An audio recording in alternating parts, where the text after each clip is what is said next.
অনেকদিন ধরেই হাঁস খেতে ইচ্ছে করেছিল, আর এই শীতে হাঁস খেতে কিন্তু অনেক বেশি মজা লাগে। তাই আর দেরি না করে চলে গেলাম হাঁস কিনতে। যেই কথা সেই কাজ। হ্যালো এভরিওয়ান, আসসালামু আলাইকুম, welcome back to my another blog video. I hope তোমরা অনেক বেশি ভালো আছো। আমি তেমন একটি ভালো নেই, অনেক বেশি ঠান্ডা লেগেছে, আর এত পরিমাণ শীতে ঠান্ডা লাগাটাই স্বাভাবিক। 2 বোন মিলে চলে গেলাম বরিশাল চৌমাথাতে হাঁস কেনার জন্য।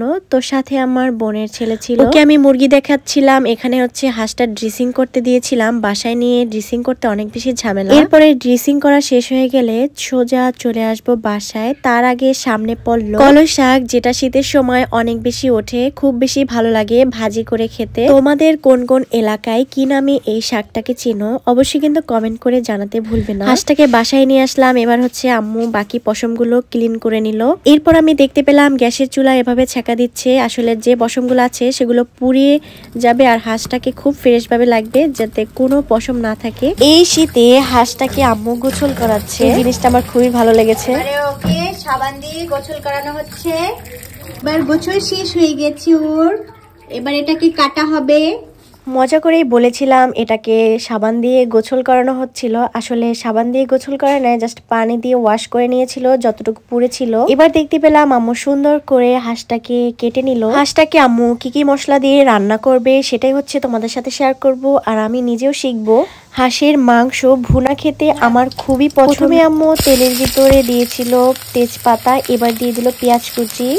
পেঁয়াজ দেওয়ার পরে এখানে দিয়ে দিল গরম মশলার আইটেম। এবার ভালোভাবে পেঁয়াজ আর গরম মশলাকে সুন্দর করে তেলে টেলে নেবে। এবার দিয়ে দিল রসুন, আদা। অনেকেই বলে হাঁসের মাংস আমার খেতে ভালো লাগে না, হাঁস থেকে গন্ধ আসে, মানে যখন রান্না করে। তো আমার আম্মু যখন রান্না করে হাঁস থেকে কোনো রকমের আমি গন্ধ পাই না, অনেক বেশি টেস্টি হয়। আম্মু এখানে লবণ, তারপর দিয়ে দিচ্ছিল হলুদ মরিচের গুঁড়ো। আমরা যেহেতু ঝাল একটু কম খাই, এজন্য আম্মু একটু ঝাল কমই দিয়েছিল। এবার এখানে অ্যাড করে দিল ধনিয়ার গুঁড়ো আর জিরার গুঁড়ো, আর এই জিরার গুঁড়ো আর ধনিয়ার গুঁড়ো দিলে আরো বেশি টেস্টি লাগে। এবার সুন্দরভাবে কষিয়ে নিল আম্মু মশলাটাকে, আর এখানে হাঁসের গোশ কেটে রেখেছিল।